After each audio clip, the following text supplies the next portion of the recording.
They must have been out all night doing this. And she goes, why? And I'm like, so people can call them. And she goes, nobody calls signs on the side of the road.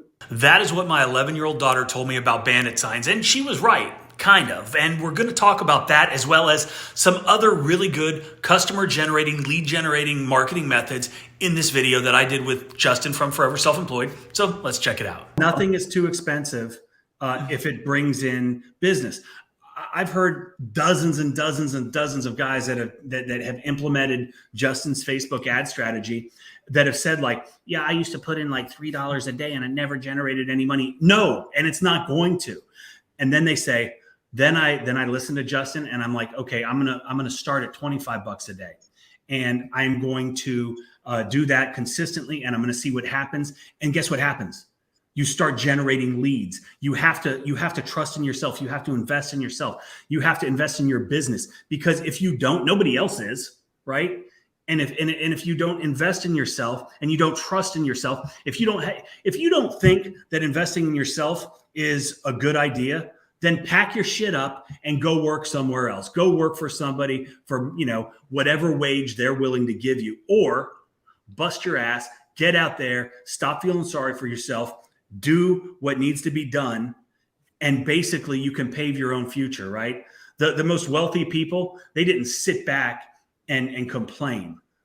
They did something about it, right? And it wasn't they were lucky. It wasn't that they got handed something to them on a silver platter. It's because they worked for it. They went after it. They did the things that they needed to do in order to become successful. And that's what you need to do. Are flyers expensive? Maybe, right? I don't think so. You could go to Vistaprint and probably get 2,000 flyers for, I don't know, 50 bucks. Is 2,000 flyers for 50 bucks a lot? No, it's nothing in the grand scope of things, because out of those 2,000 flyers, I guarantee you're going to land a couple $300, $400, $500 jobs at the bare minimum. Right? If you know do research first. I think too many people try to take action without doing research. Watch some videos on guys that have made successful flyers, because there is a method to the madness. There is a reason why. Go look at Domino's flyers and just break it down. Like, Domino's will send you mail all month, all year, whatever they want. They want to make money, but they've done studies to see what, creates the most, buyers. So backwards engineer. Don't just go out there and make something and think like, oh, I'll just get business because this is what I thought of in my head. Find the people, like Mike says, even with the flyers and even with the yard signs, Mike talks about putting them in front of places that, commercial restaurants, Mike, because they've done the research to see this is where the most traffic and most eyeballs are going to be. Walmarts, gas stations, anywhere that these major corporations have their time and their resources to find like the best places. Like, they don't just say, hey, I'm going to buy this piece of property and plop down a Walmart. No, they're going to find a busy intersection. They're going to find a high traffic area, and they invest, tens of thousands of dollars before they even start thinking about where they're going to put the location, to find the location and capitalize on that, right? Like, don't reinvent the wheel. Like, I see yard signs, Bandit signs, gorilla signs, whatever you want, in the dumbest places like on the side of the road where there's no stop sign. So someone's driving by 50 miles per hour and they're going to see your sign. They're not going to see your sign. Be strategic, right? Do your research, think, right? That's the bottom line. Be smart.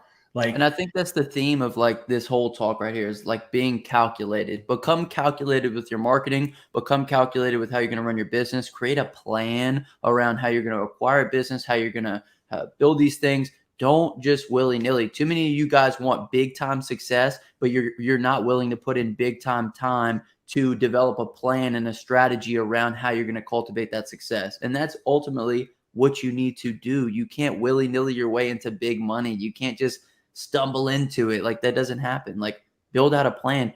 At night, give yourself an hour, sit down and literally write out a marketing plan. Write out what we're going to do every day that's going to put us a little bit closer to that goal. Write out what the goal is. A lot of you guys don't even know what the goal is. You don't even have sight on anything.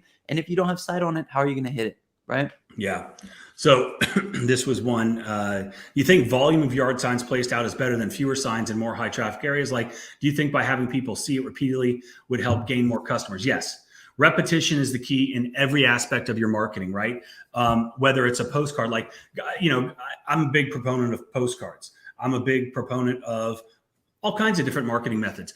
And what ends up happening, just like the guy that's spending $3 on ads, Google ads, Facebook ads a day, whatever that is, and then he gets discouraged because he's not seeing a return on his investment, right? But if you continue to do it, the more money you spend on your ads, the more eyes you get on your ads, those are more potential customers. It's like a postcard, and I've said this a million times. If you send out a postcard once, and I've got postcards everywhere, I'm not going to grab one. I go down to the mailbox, I see it, I throw it away. It's going in the can before I even get inside the house. The next time, 3 weeks later, 4 weeks later, I get another postcard. Oh, another pressure washing postcard, trash.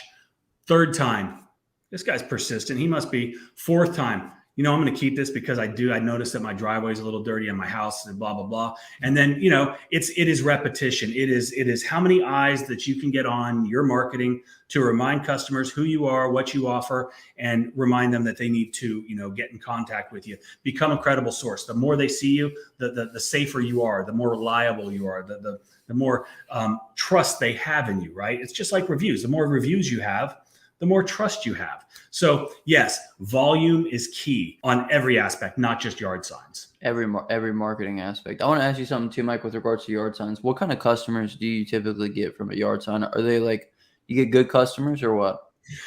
So and that's a great question. And it's something that when I first started, forever ago, we did yard signs. We were relentless with yard signs, like crazy yard signs. And I spent a ton of money, a ton of volume, eyes on them, and, I've got a very specific yard sign that I like to use. A lot of people absolutely hate them, but they don't have to do my yard sign. I do mine, and that's what I do. But so that the yard signs, I think, again, the way that I do them, it's got my big logo, it's got my phone number, it's got the service that we're offering. That's a good thing. It's that repetition, right? So it's that top of mind awareness, right? Like I get people all the time, they'll send me pictures, like buddies, friends, they'll send me a picture like, oh my God, your signs are everywhere.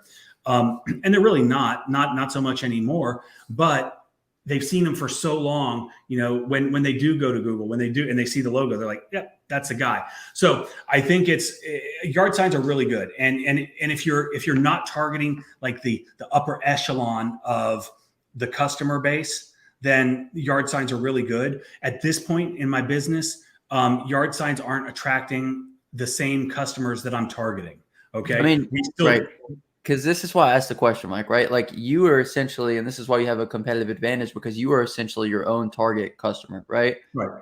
Would you ever call somebody off a yard sign and make a purchase on a service? No. And so what's so funny about that, again, my 11-year-old, every time I talk to Justin, like she's like, hey, what are you doing? I'm like, McKenna and I are doing this. We're doing this. We're going there. We're, volleyball, whatever the case. And so the joke is McKenna's on the move, right? McKenna's always on the move. So I spend a lot of time with her. So we're in the car a lot. We're in the car and there are these two kids and they actually both work for me. They went to my kids' high school. One of them played lacrosse for me, and they started a lawn care business. And then they started doing pressure washing, and they've moved the focus entirely to pressure washing, and they're doing great, right? I absolutely love it. And I think, if I'm not mistaken, he told me at one point that he's screen printing all of his own yard signs. So he's buying blanks, and we've been driving around, and these kids have absolutely, they're everywhere, right? These yard signs are everywhere. And I look at them and I'm like, okay, that's awesome. And I said something to my daughter. I was like, look, 𝗤𝘂𝗃 and 𝗂𝘂 are their names. And I was like, I said, they must have been out all night doing this. And she goes, why? And I'm like, so people can call them. And she goes, nobody calls signs on the side of the road. And I was like, damn, like it took me like 15 years to realize that the Bandit signs aren't the best form of advertising. They're a good form and it's good. And I still do them. And I've got hundreds of them on continual order. We always have them because I want that visual representation of my company out there. So yes, yard signs are good. But it was just funny that an 11-year-old goes like, I would never call somebody. Like, people actually call from the side on the road. So just something. I don't think I've ever, and the reason why I ask is I've never called on a sign pretty much Never. ever. Neither have I. Like you said, top of mind marketing. And if you're just starting out, it's a good way to spend a little bit of money and get in front of a lot of people. And essentially that's all you want at the end of the day, is just to get in front of as many people as possible. So diversify your marketing with yard signs, but just keep in mind, as you get farther into the game, like let's say you're making a couple $100,000 a year with whatever service you're providing, you're not going to go out of your way to continue the Bandit sign marketing, because it's not, right. You're not attracting the same people that you really want.